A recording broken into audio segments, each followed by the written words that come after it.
Happy day, everybody. I'm Daniel Braffman, Holistic Health Performance Coach, and I will be your guide today. We are beginning to explore not John Maxwell, that's done, Maxwell Maltz's Psycho-Cybernetics. But before we really get into the book, since this is the beginning of the year and it's the beginning of the end of what we've done, as well as the beginning of what we're about to do, I'd really like to talk about how to sort of move forward in a way that we're going to benefit from what we've been working on for all this time. So I would really like to start, before we get in specifically into the book, into the begin to begin. So I want to talk about the pillars of health over time.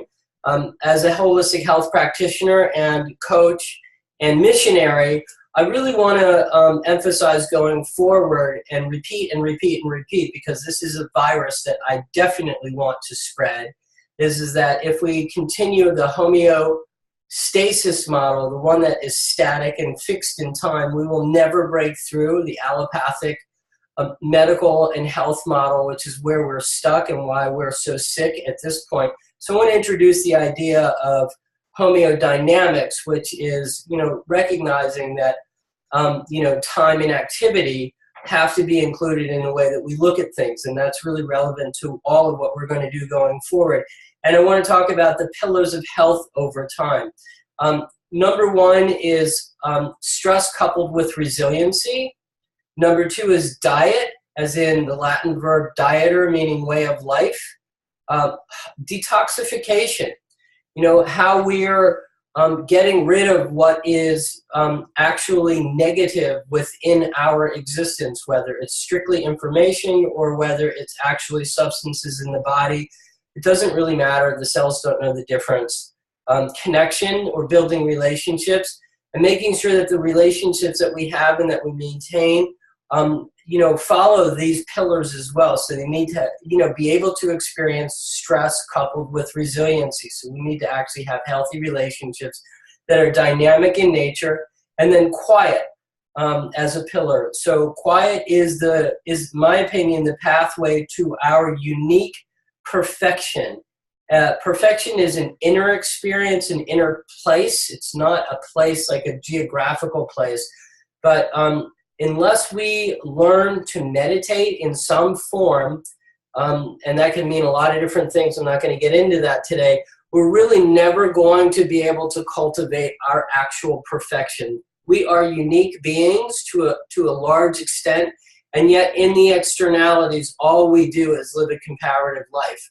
So until we can get quiet and we can experience our own inner self, we will never, ever achieve or believe that we already are perfect as we are.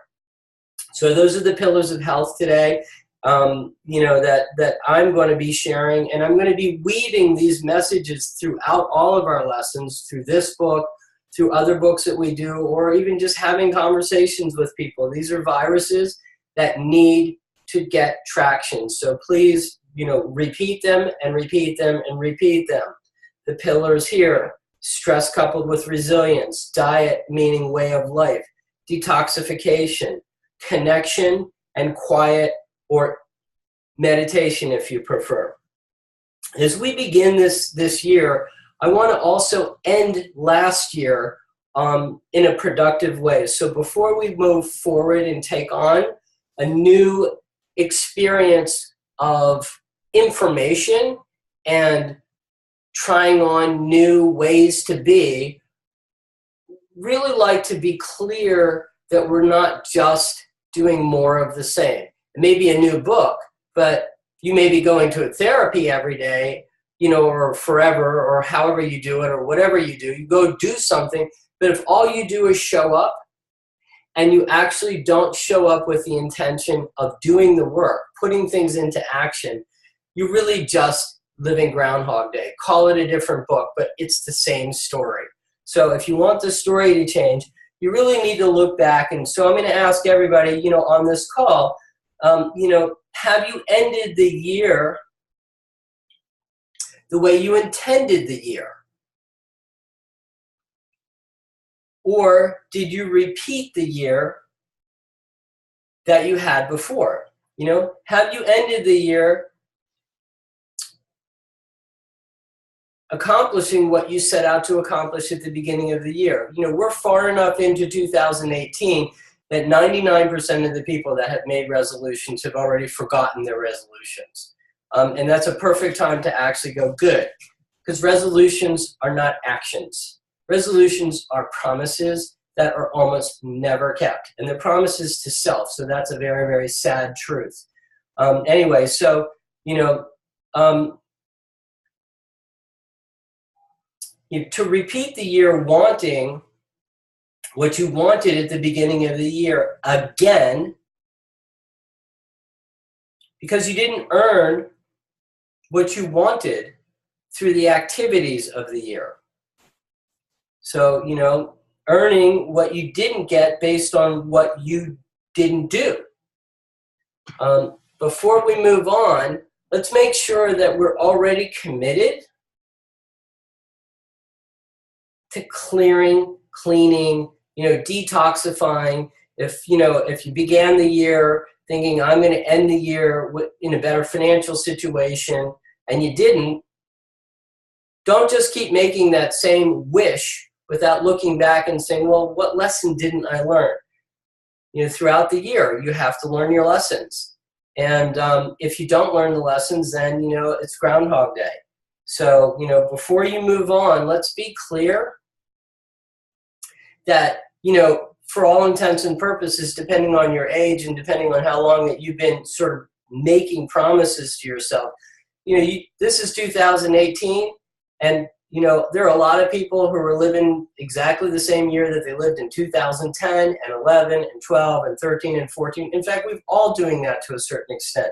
But at least pick the 4 main areas of growth and change that you really want to see happen, because that's where, you know, we really need to dive into this. When we're taking on this new information, the psychocybernetics information, we want to make sure that, you know, we are not setting ourselves up just to end up calling psychocybernetics just, you know, a widget, another book, another self-help, you know, sort of manual that we didn't actually put into play. You know, before you take on more lessons, have you learned the ones you've been repeating? That's really what it comes down to. Have you learned the lessons you've been repeating? You know, because you're going to keep repeating the lessons if you don't learn them. How do you want to end the year is really how we should begin the year. And again, when you answer that question, how do you want to end the year? Just keep it to 4 main areas.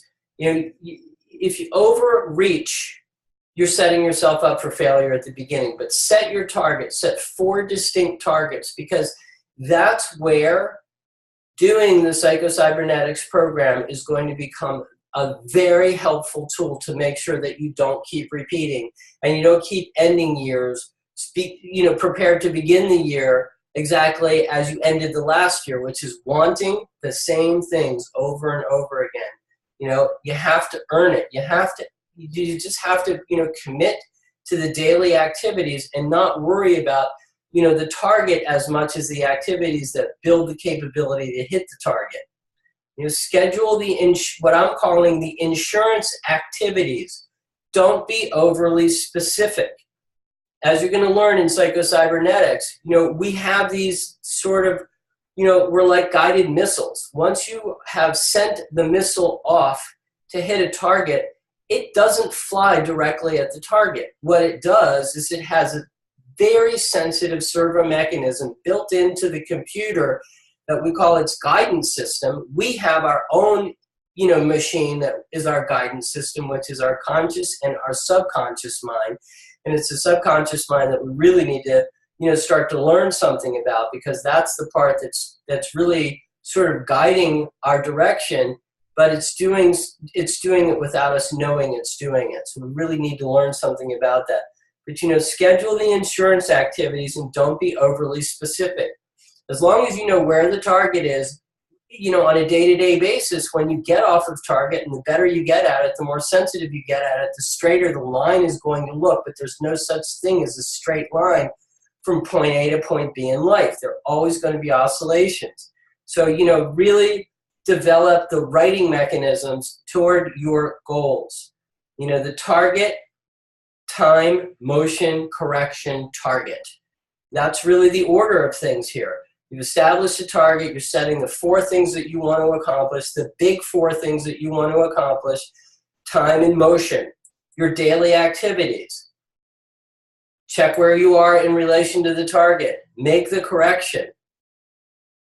Check the target. Make the correction.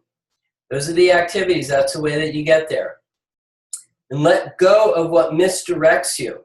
I'm going to recommend a video. I'm not going to actually share the video, but I'm going to recommend the video, which will give, for those people out there who are, willing to get in a little bit into the airy-fairy space, but it's actually not so airy-fairy. This is really exactly what, we call the law of attraction, how to release the subconscious messaging, those millions and millions and millions of thoughts that are actually millions of multiples over what your conscious mind thinks. It's actually your servo mechanism directing you. You can't just want something and believe that you can have something. You have to actually believe that you're going to get that thing. You can't fake it until you make it, basically. You've heard me say that again and again and again. I know that there are people out there that are a big fan of that strategy. Most of those people are telling me the same story they've been telling me year after year after year. I'm just nice enough not to say, how's that working for you anymore? I didn't used to be that nice. I didn't make very many friends out of those people. I'd like these people to be my friends, but I'd also like them eventually to get the message that if they want what they want, they have to do what they need to do, not just want what they need to do.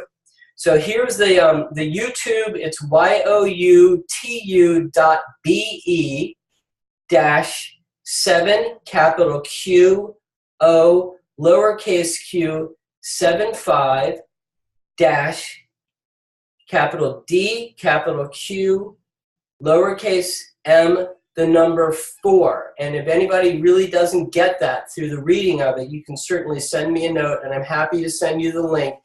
It's a link that has a song and an explanation for a Hawaiian shamanic practice called Ho'oponopono. I'm not here selling anything. I'm not even promoting anything, but if you really want the psycho-cybernetics lessons to be effective, you've got to learn to release the conditioning that's holding you back. And it's a wonderful adjunct to the book. It's a very, sort of easy, safe mechanism for releasing the undercurrent that is keeping our vibration from attracting what it is we're really after. So I really wish everybody a happy, happy, happy new year. I'm going to end the recording now, and next week we will begin specifically talking about Psycho-Cybernetics Chapter 1.